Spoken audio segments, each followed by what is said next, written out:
Tirsdag aften på Godsbanen i Aarhus. Det kan ved første øjekast se ud som om, at der er opstået et slagsmål, men det er bare Vikingeklubben Ask, der er i gang med træningen.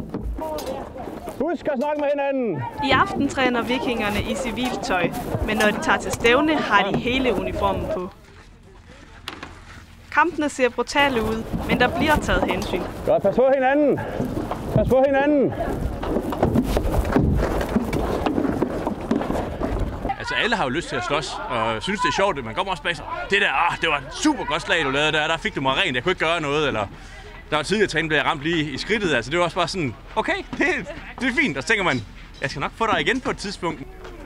I pauserne er der tid til at træne teknikker, lægge taktikker skub, ikke? Altså små ting. Og dele hverdagens tanker. Det er ikke nok, at du er en fandens kal til at slås eller kale inde. Det er vigtigt, at du kan gebære dig i gruppen. Det her er et af de steder, hvor jeg deler ting, der kommer på. Altså, der er nogle af mine vikingekammerater, så snakker vi om det. Jeg har også nogle venner, der ikke er vikinger selvfølgelig, ikke? Men der er sådan en ting omkring det her fællesskab, altså med, at man skal ville hinanden, og man skal komme her rimelig meget. Godt op på linje! Nej. Jeg har sgu en meget god killspree der ellers. Uden for banen er det sociale i højsædet. Men når først slaget står, så går der konkurrence i den. Jeg ved, jeg har dræbt flere, end jeg selv har blevet ramt.